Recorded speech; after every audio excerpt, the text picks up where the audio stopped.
वैकुंठ चतुर्दशी तिथी ही अतिशय महत्त्वाची मानली जाते, कारण या दिवशी हरिहर भेट होते. भगवान श्री हरिविष्णू आणि भगवान शिवशंकर यांच्या भेटीलाच हरिहर भेट असे म्हटले जाते.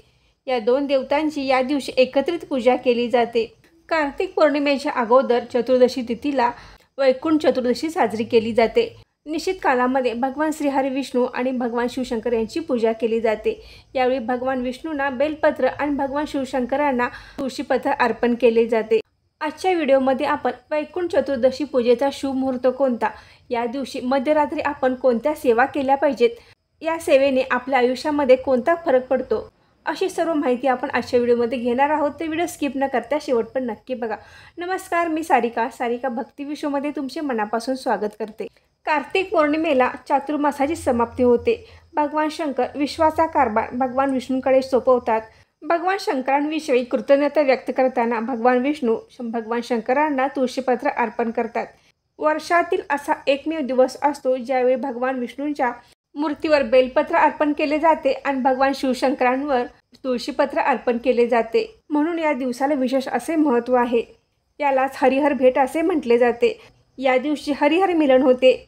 वैकुंठ चतुर्थी दिवशी या दोन्ही देवतांची पूजा करून स्तोत्र मंत्र पठण केल्याने या दोन्ही देवतांची कृपादृष्टी आपल्याला प्राप्त होते.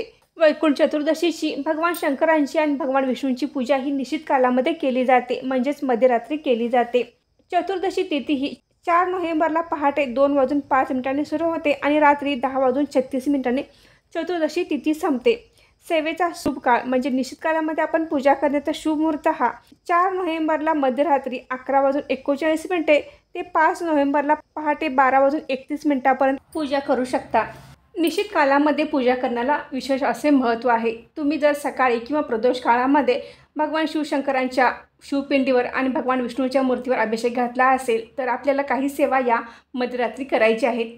भगवान विष्णूंच्या मूर्तीवर बेलपत्र आणि भगवान शिवशंकरांच्या शिवपिंडीवर तुळशीपत्र अर्पण करायचं आहे. त्यावेळी आपण ओम नमो भगवते वासुदेवाय या मंत्राचा 11 वेळा, 21 वेळा किंवा 108 वेळा मंत्र जाप करू शकता. त्याचबरोबर आपण ओम नमः शिवाय या मंत्राचा 11 वेळा, 21 वेळा किंवा 108 वेळा मंत्र जाप करू शकता.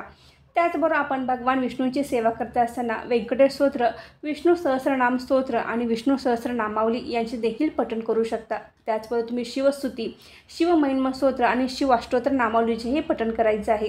हा दिवस वर्षातून एकदाच येत असतो, तर या निश्चित कालामध्ये आपण या सेवा करतो. या सेवेने आपल्या घरामध्ये सर्व गोष्टींची भरभराट राहते. भगवान विष्णू आणि भगवान शिवशंकर यांची कृपा प्राप्त होते आणि आपल्या आयुष्याचे सोने होते. ही सर्व पूजा आणि सेवा झाल्यानंतर आपण ही पूजा अशीच ठेवायची आहे आणि सकाळी आपण जेव्हा देवपूजा करतो त्यावेळी परत एकदा भगवान विष्णूंना आणि भगवान शिवशंकरांच्या शिवपिंडीवर अभिषेक घालायचा आहे. मूर्ती असेल तर आपण देवघरामध्ये ठेवायची आहे आणि जर सुपारी वगैरे तुम्ही पूजला असेल तर तुम्ही ती इतर पूजेमध्ये वापरू शकता. तर या पद्धतीने आपण वैकुंठ चतुर्दशीच्या निश्चित कालामध्ये या सेवा करायच्या आहेत. तर मैत्रिणी, आजचा व्हिडिओ इथेच थांबवते. अशी माहिती कशी वाटली कमेंट करून नक्की सांगा. व्हिडिओ आवडल्यास व्हिडिओ लाईक करा आणि शेअर करा.